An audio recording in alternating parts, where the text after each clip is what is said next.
Saludos sinceros, hermanos y amigos. Estudiemos juntos el precioso pasaje de la Escritura que sigue. Comencemos juntos de una vez. Saludos, amigos y hermanos.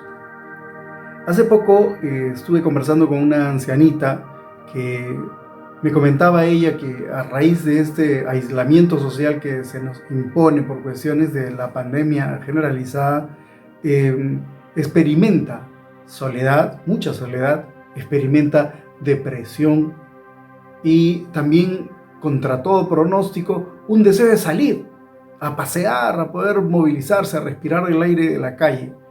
Esto contra las indicaciones inclusive y el temor que involucra el hecho de salir y contagiarse de coronavirus en este caso. Esto me hace pensar que las emociones se alborotan y experimentamos diferentes sensaciones a razón de estar expuestos a estas experiencias compresoras alrededor de nuestra vida.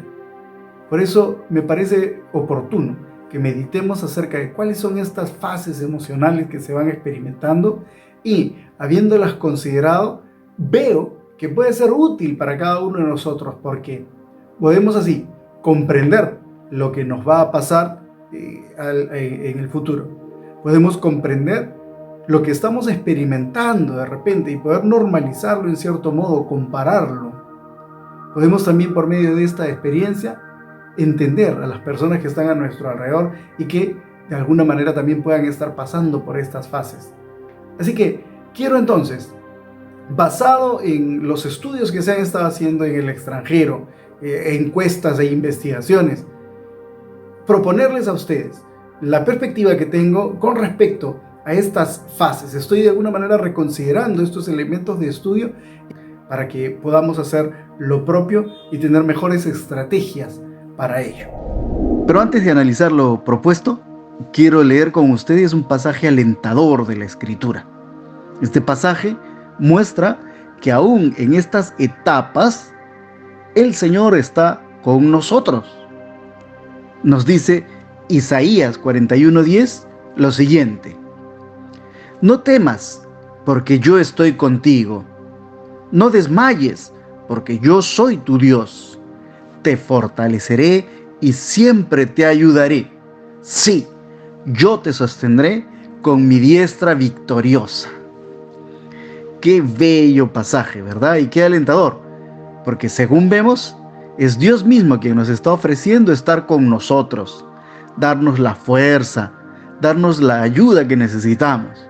Por eso está garantizado que vamos a poder enfrentar con seguridad los procesos emocionales que he esbozado, y con Él vamos a salir victoriosos sí o sí. Continuemos entonces, y habiendo visto este pasaje precioso, ahora analicemos las fases emocionales que tendremos que ir atravesando hasta que estas circunstancias terminen. Estas fases las hemos denominado de la siguiente manera. La primera fase sería la fase de afianzamiento. Hay una segunda de previsión reactiva, una tercera de reasignación y asimilación, compresión, descompresión, confrontación y normalización. Son fases que se atraviesan en estos procesos de crisis prolongada como la que estamos viviendo. Entonces me gustaría con ustedes que podamos analizarlas, así que quédense conmigo hasta el final para poder comprenderlas y, habiéndolas comprendido, podamos también tomar decisiones, evaluar cuáles estrategias o acciones podríamos llevar para poder sobrellevar todas estas fases. Vamos con la primera fase. A esta fase la hemos llamado fase de afianzamiento informativo. Vendría a ser esta primera etapa en la que hay poca claridad y tampoco hay sensación de urgencia. Empiezan a haber voladas, empiezan a llegar noticias sobre el hecho de un brote de tal o cual enfermedad, pero hay la percepción de que está lejana todavía a nosotros, que no nos va a llegar, e inclusive no parece ser tan peligroso, hay mucha duda, pero sí, conforme va pasando el tiempo, se empiezan a desarrollar ya teorías conspirativas, especulaciones, ¿no? La característica principal sería ese conjunto de dudas, las incertidumbres respecto a lo que es veraz y el grado en que podría estar realmente ocurriendo las cosas. Fase de consolidación informativa. La segunda fase que hemos desarrollado para ustedes es la fase de previsión reactiva. Esta fase se distingue por esa sobrereacción ante la amenaza desencadenada y se caracteriza por el miedo, ¿no? Por una reacción de supervivencia. Y aquí es donde creo que se podría catalogar esta frase en la que dice que la pandemia no es tan grave por sí misma, sino que saca lo peor de las personas, ¿verdad?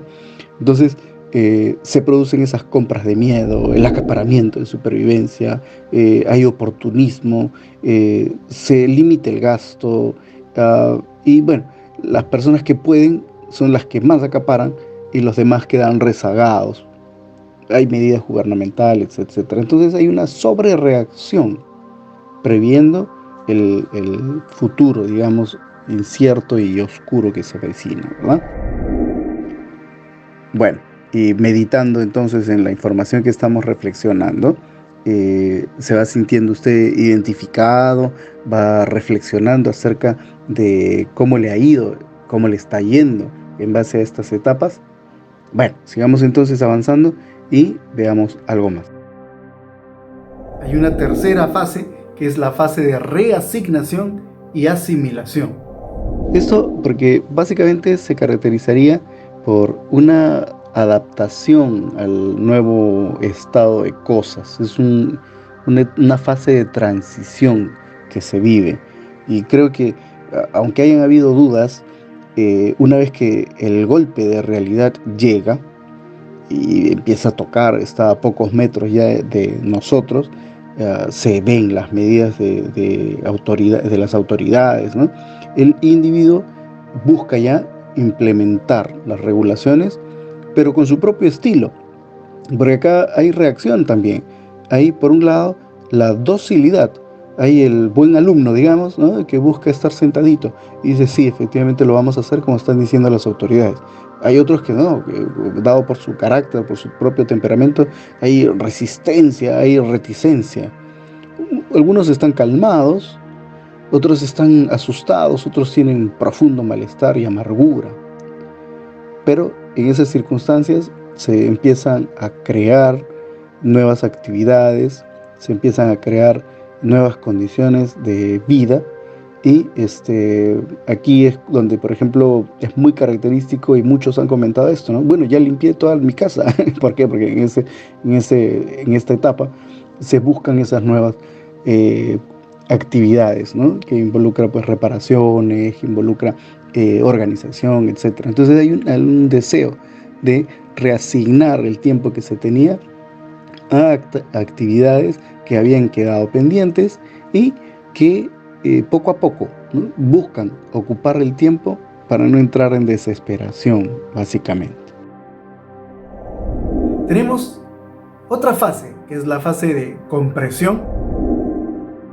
Pienso en compresión, obviamente por la idea de comprimir, y a esto me refiero pensando de repente en las circunstancias prolongadas que van generando un desgaste emocional, pero a la par también se suma una acción de espera.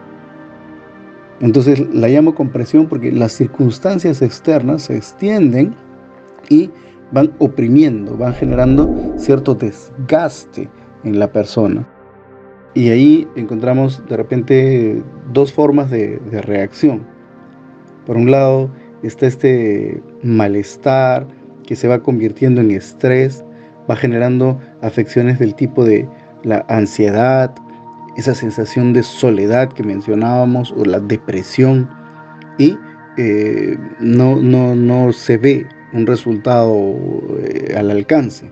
No obstante, otros pueden estar mirando con esperanza, y por esperanza digo, con el deseo de que llegue el cambio, va mirando hacia adelante con anhelo y nostalgia, viendo, bueno, cuándo esta situación va a terminar y cómo va a ser, ¿verdad? Entonces esta etapa es una etapa de compresión, una etapa de estrés. Aquí conviene, lógicamente, tener cuidado, ¿verdad? Se debe continuar con actividades que permitan distraer, hay que ser creativos, hay que tener fortaleza mental, etcétera. Habiendo visto la de compresión, se espera que siga la de descompresión. Este es un término obviamente prestado de otras actividades, pero nos refleja la sensación de distensión. Dada la compresión, determinado cambio genera que haya una mayor sensación de confort. Se relaciona con una sensación de frescor que es generada por la posibilidad de ir recuperando las libertades y las condiciones que eran previas a la crisis. Estamos pensando en los momentos cuando hay esta reapertura paulatina de la economía, ¿no? Se va dando una búsqueda gradual de salida del confinamiento, se genera pues obviamente una sensación de pacificación, ¿no? Emociones más positivas y esperanzadas, ¿no? Y las cosas parecen irse encaminando hacia la normalidad. Por eso la catalogamos como descompresión. Pasada esta fase, tenemos la fase de confrontación. Esto tiene que ver con el golpe de realidad, el nuevo golpe de realidad. La aparente normalización de las cosas puede no alcanzar las expectativas que se tenían, y entonces este contexto posterior a la crisis resulta no ser tan favorable como se deseaba. Obviamente puede traer desencanto, nuevas presiones. Estoy calculando y viendo, como ha sucedido en otros lados, que pasada la crisis quedan deudas, quedan duelos, quedan pérdidas, la normalidad no es tal.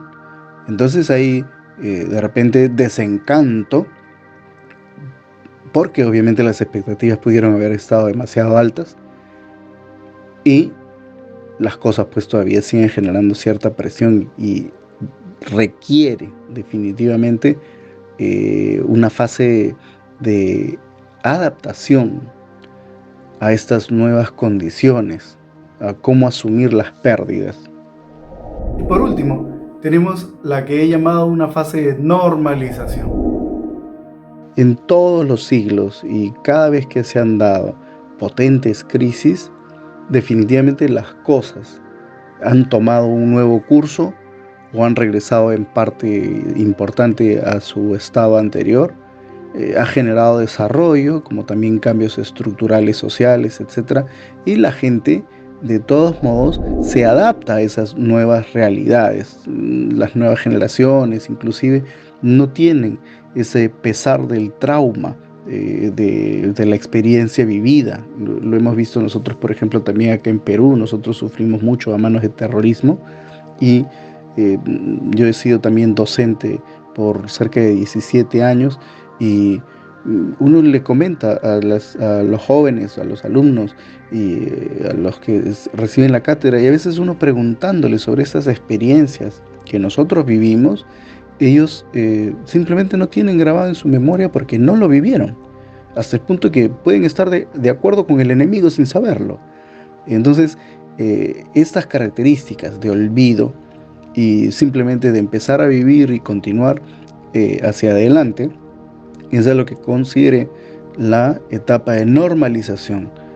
La estructura social, las actividades humanas, el movimiento psicológico de las personas es dinámico, no es estático. Y entonces normalidad no es rigidez, normalidad es la dinámica, pero quizá esa dinámica que no genera el estrés que produce el movernos de nuestras zonas de confort. Y en este caso llega la normalización. Después de haber revisado estas cosas, quizá cabe esa pregunta, ¿no? Bueno, todo esto parece muy teórico, pero ¿tiene esto algún aporte práctico para nuestras vidas? Y mi respuesta, claro que sí, si no lo expondría. Y, por ejemplo, ¿no? Si uno se siente comprimido por las circunstancias y considera que no debería estar así, al haber meditado con esta información puede comprender mejor qué es lo normal, que es natural que esté experimentando estas cuestiones emocionales, y obviamente le ayuda también a ser más tolerante consigo mismo, de alguna manera perdonarse a sí mismo por no dar la talla de lo que él considera ideal. Hay también comprensión con respecto a las sensaciones que están percibiendo las otras personas alrededor, y esto produce empatía. Entonces, me gustaría completar esta reflexión con algunas recomendaciones. Y pienso que son muchísimas las recomendaciones que tienen que hacerse para este tiempo, y que cada uno tiene a la par necesidades particulares que pueden ser distinguidas con relación a la del otro. Pero bueno, de todos modos, tenemos que lanzar algunas recomendaciones y cada uno podrá tomar de lo que vea necesario en este caso, y también aportar otras, porque obviamente el tiempo no permite que podamos ser exhaustivos. Así que, como siempre digo, lo primero que hay que hacer es mantener la calma. Estas cosas, como vemos, nos llevan a una nueva dinámica de normalidad. Así que esto pasará y vendrán otras nuevas cuestiones en su momento, pero esto va a pasar y encontraremos esa dinámica futura a la que podríamos llamar normalidad. Las cosas tomarán algún curso. Hay que mantener la calma. Luego, creo entonces, conforme a lo que decía, tenemos que tener paciencia con nosotros mismos también, con estas emociones que vamos experimentando, con esta sensación de frustración interna. Paciencia con los demás, usando justamente la información que tenemos, y otra que tenemos que colectar también a nivel propio, ¿no? Veo indispensable un recálculo de los recursos, optimizar los recursos. Esta es una temporada que nos lleva a evaluar qué es lo indispensable y qué es lo suntuario, que nos lleva a ver qué es lo importante, qué es lo secundario, y debemos concentrarnos en lo esencial. Y esto es la comida, la bebida, los servicios básicos que van a permitir que sigan produciendo, y el bienestar o la conservación de alimentos, etcétera, etcétera. El dinero que se tiene debe utilizarse con cuidado, ver la forma de poder reservar una parte inclusive para inversión si es que se tuviera el recurso, o cómo generamos obviamente un mejor uso de las cosas que tenemos para poder estirar lo más posible su valía y su productividad. Pienso también, mirando hacia el futuro, que hay dos cosas juntas que pueden ser útiles también, y es empezar a buscar oportunidades. Uno puede hacer una lista de cosas, qué capacidades, qué habilidades tengo y cómo estas podrían ayudarme a conseguir recursos. Ver también hacia afuera, oye, ¿y ahora qué es lo que la gente va a requerir? ¿Qué va a necesitar? ¿Cuáles son las necesidades, las demandas que van a haber a partir de ahora en la gente? Y estas se convierten en oportunidades justamente de generar recursos, de generar servicios. Y obviamente debe contrastar con esa actitud derrotista, ¿no?, depresiva y negativa, amargada, que solo mira, ¿no?, en la calamidad más motivos para sentirse frustrado y enquistarse en su ira. No, en este caso conviene tratar de mirar con optimismo. Y aquí paso a lo siguiente, y es que hay que adaptarse a las dificultades. Y esto requiere justamente, pues, optimismo, aceptación de las cosas y el desarrollo de la creatividad también, ¿no?, para poder entrar a esa nueva fase de dinámica. También es utilísimo el desarrollo del pensamiento crítico, es decir, ser analítico y tratar de dirimir bien lo que es verdad, lo que no es verdad, y poder evaluar también lo importante de lo no importante, etcétera. El pensamiento crítico aquí es importante. ¿Por qué? También porque a través de medios distintos de comunicación y principalmente las redes, se difunde mucha información especulativa. Todos tenemos algo que decir, o a todos nos impulsa algo, o todos queremos decir algo, pero hay mucha gente que tampoco tiene una base adecuada, o como decía más adelante, también está en esa fase en la que busca con oportunismo ciertos 15 minutos de protagonismo, pero sin un fundamento serio. Y bueno, ahí es donde estoy pensando en las teorías de conspiración. Se ha escuchado cosas, Dios del cielo, descabelladas. Entonces no hay que creerse tampoco todo lo que se difunde. Hay que tener una actitud crítica, analítica y saber sopesar. Ahí Pablo nos decía, examinadlo todo, retened lo bueno. Y qué excelente consejo nos da el sapientísimo apóstol Pablo, ¿verdad? Porque nos permite reflexionar acerca de lo que es esencial, lo que es correcto, y discriminar lo que no tiene pues un fundamento apropiado. Así que considero que hay una regla que debemos seguir acá, es no ser ingenuos, pero tampoco paranoicos, pues, ¿no?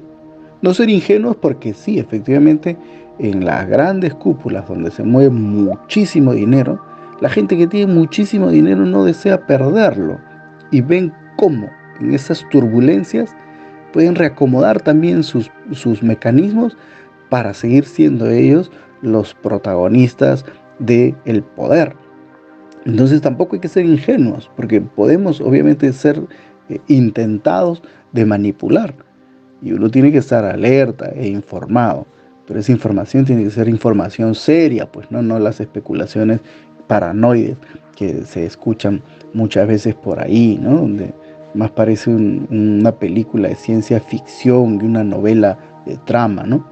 Así que bueno, ni ingenuos ni paranoicos. Y me quedo con estas breves palabras. Capacítense para el futuro. Mediten en el teletrabajo, mediten en el tema de las televentas, esas nuevas formas de implementar las tecnologías actuales que involucran el estar reservado en casa para poder generar las nuevas formas de generación de recursos también. Y por último, el manejo de gasto y el manejo de deuda. Los gastos medidos y tener cuidado de no dejar que las deudas se vayan de control. Hay que ser austeros hasta cierto punto. Esta es una temporada en la que es muy fácil endeudarse. Hay que tener muchísimo cuidado con eso. No dejar peor las cosas. Tengamos cuidado. Concluyo entonces. Las fases que hemos analizado son fases que nos permiten comprender más o menos cómo puede reaccionar la sociedad, cómo podemos reaccionar nosotros como individuos en estas circunstancias complejas que nos ha tocado vivir.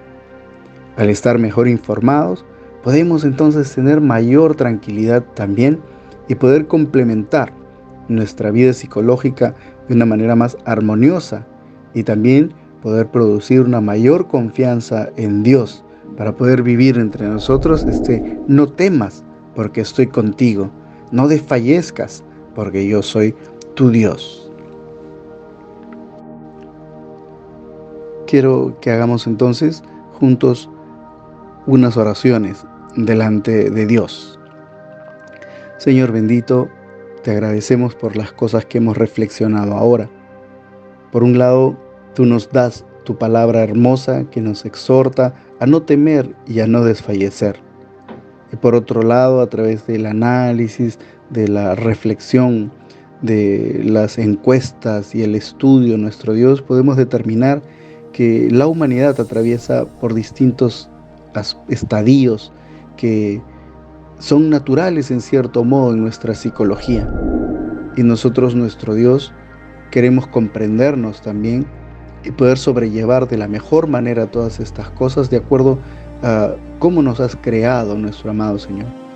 Por eso te agradecemos y deseamos que tú efectivamente llenes nuestros corazones de calma y que permitas que pronto podamos ver la nueva dinámica de cosas, nuestro Dios, este nuevo estado de situación en el que volveremos a nuestros empleos, en el que, Señor amado, traeremos alimentos para nuestras familias y haremos las cosas con mayor calma y con menor temor de una situación externa amenazadora. Amado Dios, sabemos que aún así el mundo es turbulento y que estas circunstancias, nuestro Dios, en este mundo caído, todavía serán convulsas. Nosotros tenemos que subsistir en esta dualidad de estar en el mundo y no ser de él. Anhelamos la llegada de tu reino, Señor, donde no habrán pandemias, donde no habrá llanto, ni tristeza, ni dolor. Sí, Señor Jesús, anhelamos tu venida. Gracias, nuestro Padre, porque nos prometes cosas hermosas y en ellas estaremos. En el nombre de Jesús hemos orado. Amén.